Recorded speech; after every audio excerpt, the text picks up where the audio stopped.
말씀 신명기 18장 20절부터 22절까지 신명기 18장 20절부터 22절까지 찾으셨으면 함께 읽겠습니다. 시작.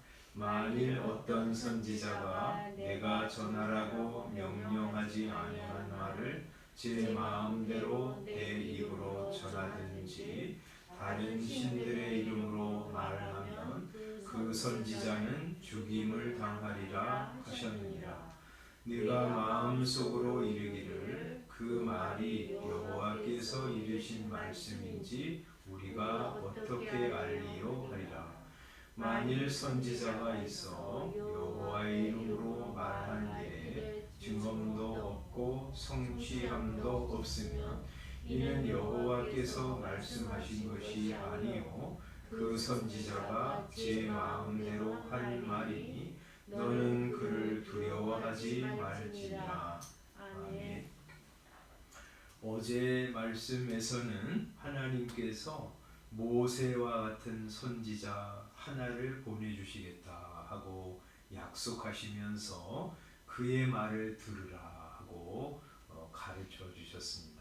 어제 그걸 통해서 우리 신약 성경을 쭉 살펴보았고 그 선지자 바로 예수님이신 거 우리가 보았습니다. 그래서 우리는 예수님의 말씀을 듣고 또 믿고 받아들이고 따라서 살아야 한다 하는 말씀 어제 드렸습니다. 근데 반면에 말이죠. 어떤 선지자가 하나님이 보내시지도 않았는데 와가지고 하나님 말씀이라고 전하는 사람이 분명히 있을 것이라고 하시면서 그런 사람들을 어떻게 분별하고 거절해야 할지를 알려주십니다. 20절 만일 어떤 선지자가 내가 전하라고 명령하지 아니한 말을 제 마음대로 내 이름으로 전하든지 다른 신들의 이름으로 말하면 그 선지자는 죽임을 당하리라 이렇게 말씀하십니다. 하나님이 하라고 하지 않은 말씀이에요. 그런데 이 사람이 여호와께서 나를 보내셨다 하고 하나님 말씀을 전해요. 그런 사람도 있고요. 혹은 다른 신의 이름으로 와가지고 전하는 거짓 선지자도 있어요. 그렇게 할 때 어떻게 분별을 하냐? 그런 사람들 거절하고 그런 선지자를 죽이라고 말씀하셨는데 그러면 저 사람이 하나님이 보내신 사람인지 하나님의 말씀인지 아닌지를 우리가 어떻게 알겠나? 이렇게 이제 의문이 드는 것은 너무 자연스럽잖아요. 그런 분별할 수 있는 하나의 기준을 여기 22절에서 이렇게 말씀하세요. 만일 선지자가 있는데 여호와의 이름으로 말한 일에 증언도 없고 성취함도 없으면 그러니까 뭐 다른 신의 이름으로 와가지고 말하면 그거 뭐 거절하는 것은 너무 당연하죠. 그런데 여호와께서 보내셨다 그렇게 하면서 말하는 선지자의 경우에는 헷갈리잖아요. 그럴 때 그런 사람들을 어떻게 분별하냐면 여호와의 이름으로 분명히 예언을 했는데 증언도 없고 성취함도 없으면 뭐 말했는데 시간이 지났는데 헛것이에요. 안 이루어져요. 그러면 여호와께서 말씀하신 것이 아니다. 그 선지자가 제 마음대로 한 말이다. 너는 그를 두려워하지 말라. 이렇게 명령하고 계십니다. 그래서 하나의 이제 기준이라고 할 수 있어. 이루어지지 않으면 그 사람이 말한 것이 이루어지지 않으면 그건 여호와께서 보내신 것이 아니에요.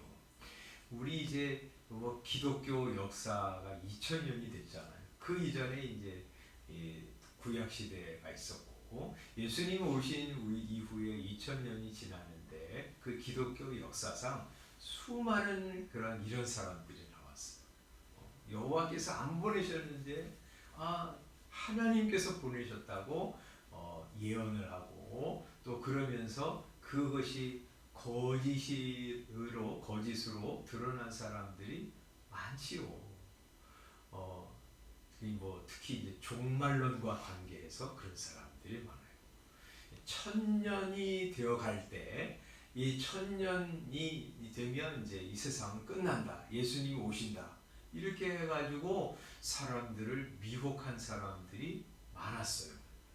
그래서 이제 우리 천년이 차면 뭐 이런 말씀이 있잖아요. 그러니까 아이고 이렇다 그러면서 그 사람 말을 듣고 재산 버리고 뭐 가족도 버리고 뭐 공부하는 거 뭐 이런 거 다 때려치고 그 사람과 함께 예수님을 기다렸는데 천년이 되는데 예수님이 안 오셨어요.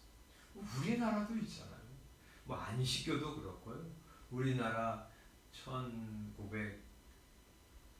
1982년, 92년인가 우리 다가올 미래라고 하는 이장님이라고 하는 그 목사가 막 이제 책을 썼어요.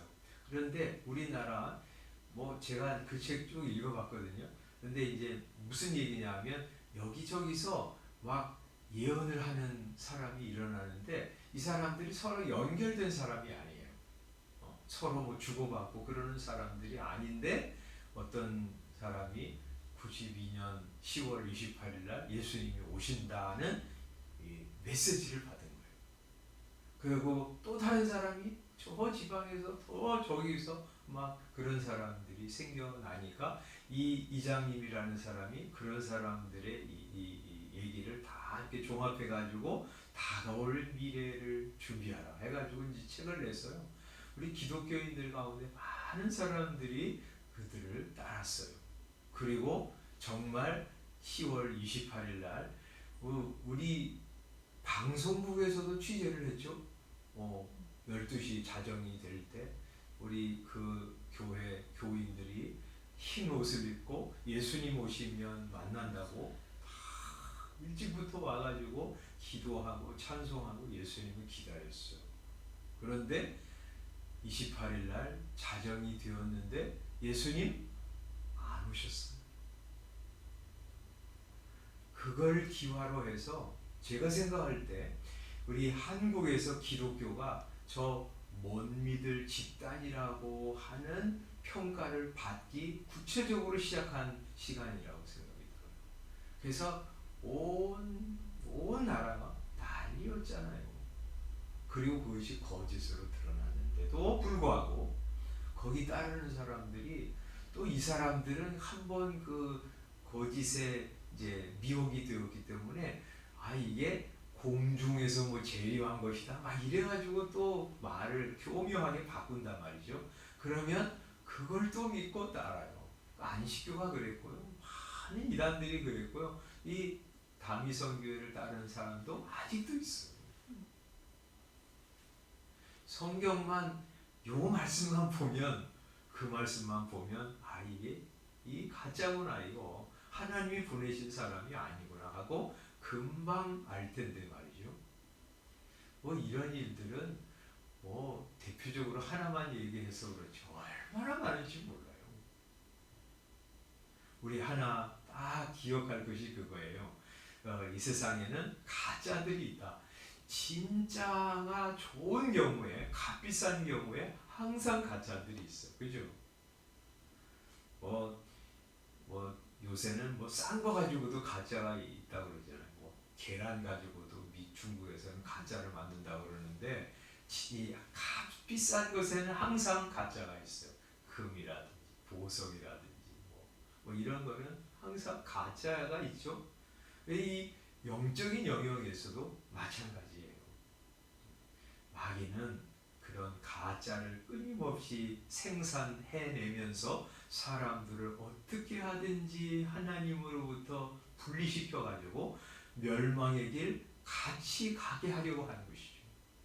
그래서 우리는 하나님의 말씀을 가지고 그런 가짜들을 분별해내야 되는데 하나의 기준을 말씀하잖아요. 이거 가짜구나 할 수 있는 분명한 것들 뿐만 아니라 가짜를 또 분별할 수 있는 더 중요한 기준은요 하나님의 말씀이잖아요.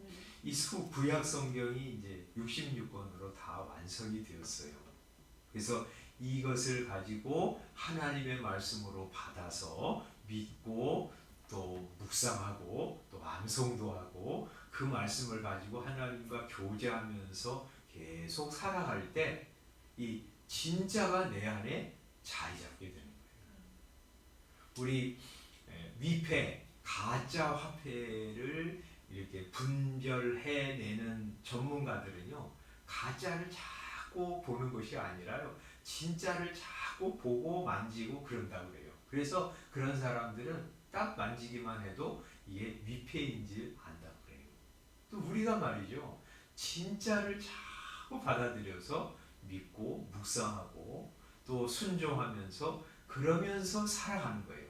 하나님의 말씀을 자꾸 그래서 읽는 거예요. 그래서 전체적으로 하나님의 말씀을 읽고 묵상하고 살아가다 보면 그 주님의 말씀이기 때문에 그게 주님을 섬기는 거거든요.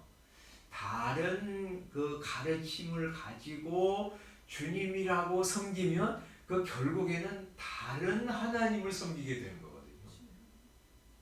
그래서 우리는 하나님의 말씀을 자꾸 읽어야 돼요.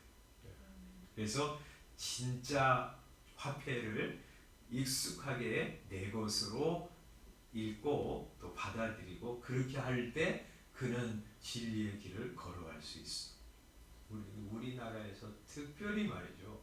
이단들이 이렇게 성행하잖아요. 뭐 기독교인들이 800만, 700만 이렇게 얘기하는데 이단 사이비들이 200만 명이라고 그러잖아요. 그러니까 교인들 가운데 교인이나 기독교인이야 이렇게 말하는 사람 가운데 4사람 중에 1사람 혹은 3사람 중에 1사람이 이상한 사람 그렇게 많아요. 그런 사람들 다 멀쩡한 사람들이에요. 그리고 얘기 들어보면 나 전에 장로교 다녔어. 그런 사람 너무 많아요. 왜 그래요?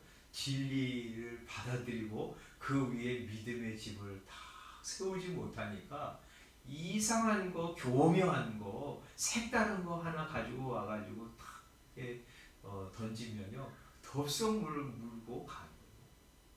아니 세상에 기독교인이라고 했던 사람들이 하나님 어머니가 어디 있어요? 그런데 하나님 어머니를 섬긴다고요. 우리 그래서 매일매일 이렇게 선포되는 말씀을 받아들이고요. 그리고 하나님의 말씀을 개인적으로 매일 읽고 또 묵상하고 그대로 살아가는 거예요. 그러다 보면 하나님의 말씀이 나에게서 성취되는 것을 경험하게 돼요. 오늘 이제 찬송 우리가 들었잖아요. 주님의 귀한 말씀은요, 우리의 발에 빛이 돼요. 그러니까 말씀대로 믿고 살아가면 하나님이 그 말씀을 가지고 우리를 진리의 길을 인도하세요. 우리가 어떻게 살아가야 될지 알게 하시고요. 그리고 복된 길로 걸어가게 하세요. 또 목마른 사막길에서 샘물과 같아요. 그리고 하나님의 말씀을 읽고 또 묵상. 어떤 사람들은 그냥 아무 생각 없이 막 읽으라고 그러니까 그냥 콱 읽고 아무것도 안 하는데 그냥 이제 가지 말고 이렇게 이제 읽으시면 좋겠어요. 하나님의 말씀을 읽고 1장을 읽든지 2장을 읽든지 읽고 그 중에 오늘 내게 그래도 구체적으로 다가오는 말씀을 가지고 기도하는 거예요. 그리고 그 기도를 주님께 드리면서 오늘도 그렇게 살게 해주십시오. 우리 그저께 제가 고린도 후서 읽으면서 그리스도 안에서는 예만 되었느니라. 내가 육체를 따라 경영해서 예 하고 아니라 하지 않았다. 그러면서 우리 그리스도 안에서는 하나님의 모든 말씀이 예가 되느니라 이런 말씀 이제 읽으면서 근데 그렇게 기도하는 거예요. 하나님, 제가 하나님 말씀이 선포될 때 예 하고 받게 해주십시오. 믿음으로 살아갈 때 저에게 닥치는 환경 그거 예 하고 받아들이게 해주십시오. 이거 하나님 왜 주셨어요?